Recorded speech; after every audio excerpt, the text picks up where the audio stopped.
العاشرة تماما بتوقيت العاصمة أسمرة. إلى حضراتكم نشرة الأخبار لهذا المساء، مستهلة إياها كالمعتاد بأهم وأبرز العناوين. هادية الاستقلال تزور 12 مديرية في الإقليم الجنوبي. تكريم الطلاب المتفوقين في كلية العلوم. تدريب أعضاء وزارة الدفاع.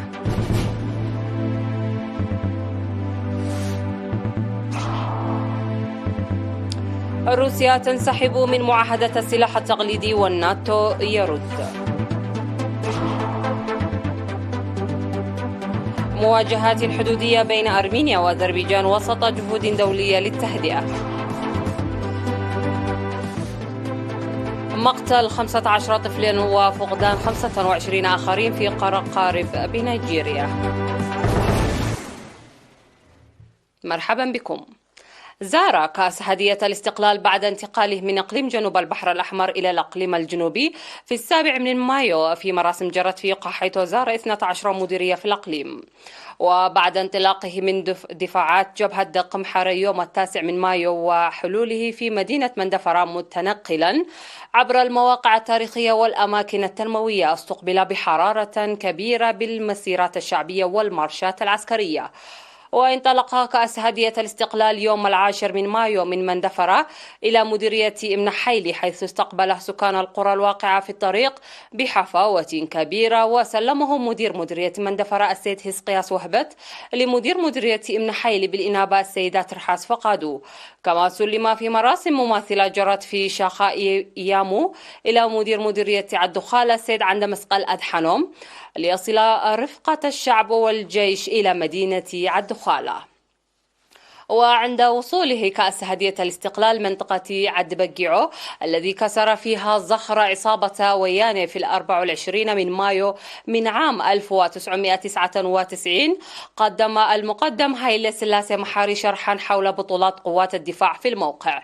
وانتقل كأس الاستقلال إلى مديرية ميمنة عبر بلدة إنداغرغيس باستقبال كبير من الشعب والجيش ليصل مارا بسهولة عبل ومربى إلى ميدمة المعروفة بالتجارة الماشية في مديرية عرزة، حيث سلمه مدير مديرية ميمنة المقدم أبراهام هايلي لمدير مديرية عرزة السيد رؤسوم تخلى مريم.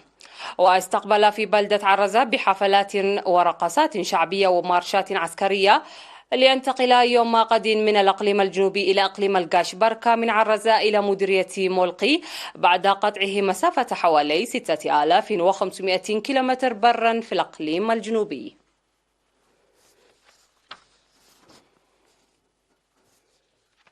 قدمت كلية العلوم في ماي نفحي الشهادات التقديرية ل 81 طالبا متفوق أحرزوا نقاطا من 3.5 وما فوق في الامتحانات نصف السنوية للعام الدراسي 2022-2023. وأوضح عميد الكلية البروفيسور جابراي أسكودوم في المراسم التي جرت يوم 10 مايو أن الشهادات التقديرية للطلاب المتفوقين تقدم للمرة السادسة، موضحا بأن بلوغ الطالبات المميزات الحاصلات على التكريم نسبة 55.5% يعكس منافسة المرأة. وقال إن الهدف من التكريم التعريف بجهد وتمييز الطلاب بهدف تشجيعهم وترسيخ المنافسة الشريفة. وذكر الطلاب المكرمين بأن تفوقهم جاء للاستفادة الجيدة من الوقت، منادين بمواصلة التكريم للدفع بتميز الطلاب.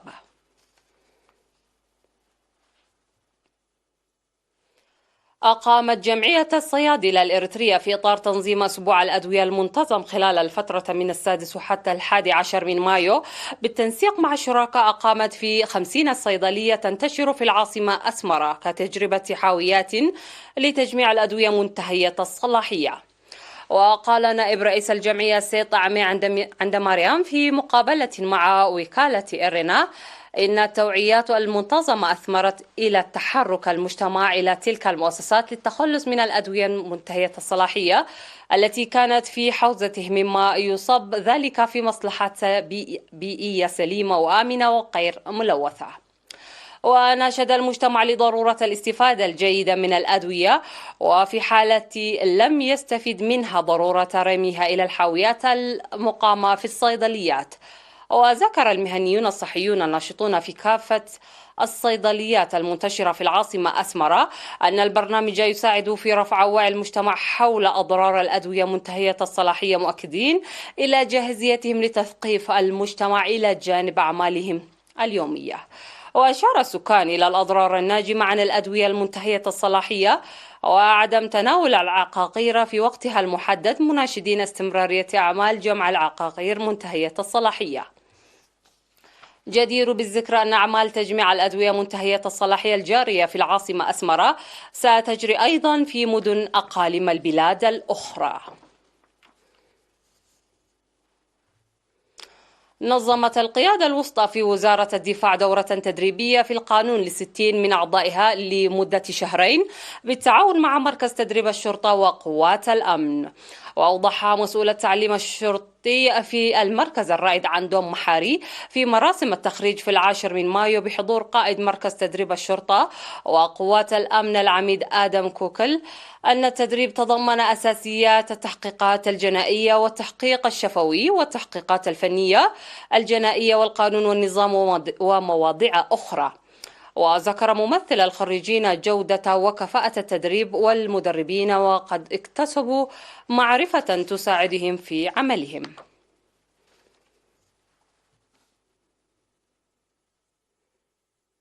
اختتم في مصوع أسبوع الطلاب التعليمي الثقافي الرياضي الذي شاركت فيه 20 مدرسة ابتدائية ومتوسطة وثانوية في المديرية.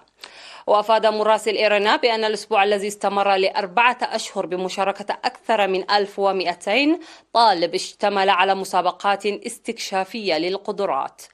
وقال مسؤول المدارس في المديرية الأستاذ إسماعيل صالح في مراسم الاختتام إن البرنامج المنظم سنويا جزءا من جهود إحداث التغيير النوعي في التعليم وتنشئة طلاب أكفاء.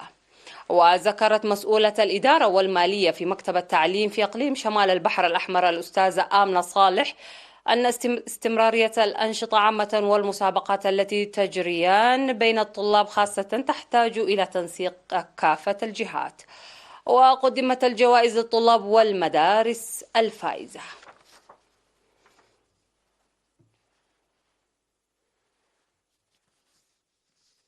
فاصل ونعود لمتابعة الأنباء على الصعيد العالمي. رجاء ابقوا معنا.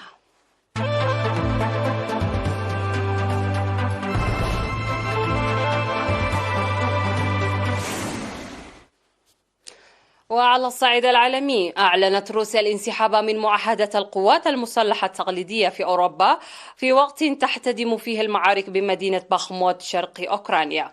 المعاهدة جرت التفاوض بشأنها والتصديق عليها خلال السنوات الأخيرة من الحرب الباردة، وهدفت إلى وضع حدود شاملة على فئات رئيسية من المعدات العسكرية التقليدية في أوروبا من المحيط الأطلسي إلى جبال الأورال، وألزمت بتدمير كميات الأسلحة الزائدة عن حدود الاتفاقية.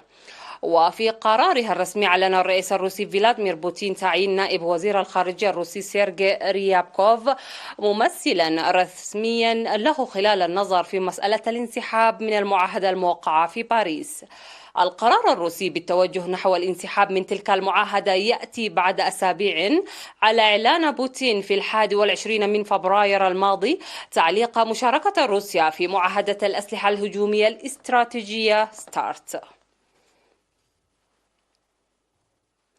تراشقت أرمينيا وأذربيجان الاتهامات بإطلاق النار على الحدود بين البلدين الواقعين في القوقاز، فيما تبذل جهود دولية مكثفة لتهدئة العلاقات بين باكو ويريفيان اللتين تتنازعان منذ نحو 30 عاما على منطقة ناغورني قرهباغ. ولقى جندي أذربيجاني مصرعه في مواجهات حدودية مع أرمينيا وسط اتهامات متبادلة بين البلدين بإطلاق النار. وقالت وزارة الدفاع الأذربيجانية في بيان إن جنديا في الجيش الأذربيجاني قتل إثر استفزاز من القوات الأرمينية. في المقابل أشارت وزارة الدفاع الأرمينية في بيان إلى أن القوات الأذربيجانية تطلق نيران المدفعية وقذائف الهاون على المواقع الأرمينية في منطقة صوتك بشرق البلاد. جاء تبادل الاتهامات بينما تجري محاولات لتخفيف حدة التوتر بين الجارتين وإعادة إطلاق مفاوضات السلام.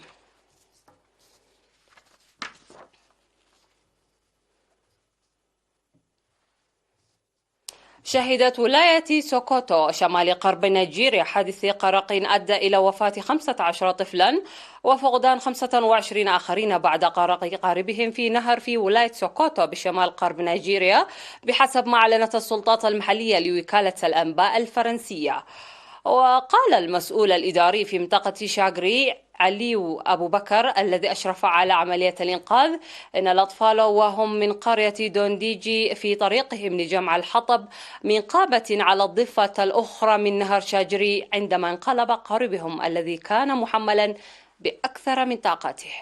وكثيرا ما تشهد نيجيريا حوادث قوارب تنجم في أكثر الأحيان عن حمولتها الزائدة أو السرعة المفرطة أو قلة الصيانة أو عدم الامتثال لقواعد الملاحة.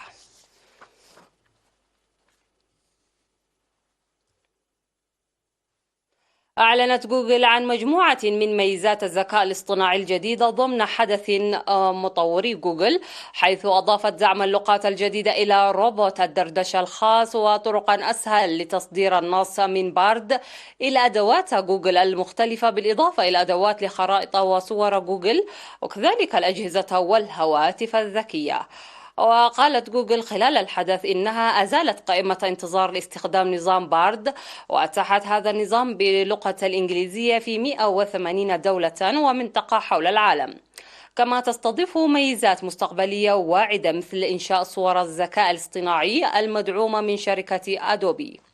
وأضافت أن بارد تم تطويره بشكل خاص لمعالجة أخطاء البرمجة بما في ذلك تصحيح الأخطاء وشرح أجزاء من التعليمات البرمجية بأكثر من 20 لغة.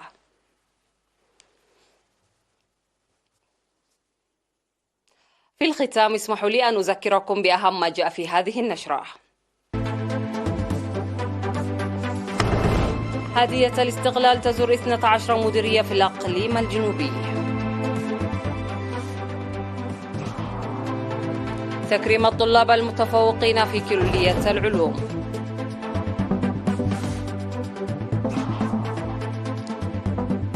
تدريب أعضاء وزارة الدفاع.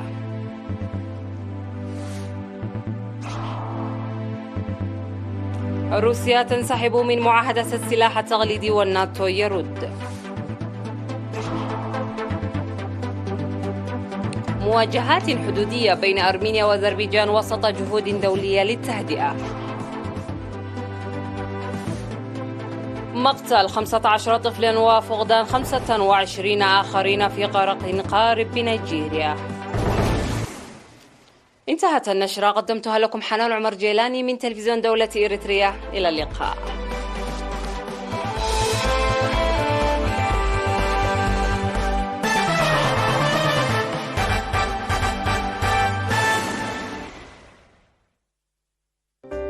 आप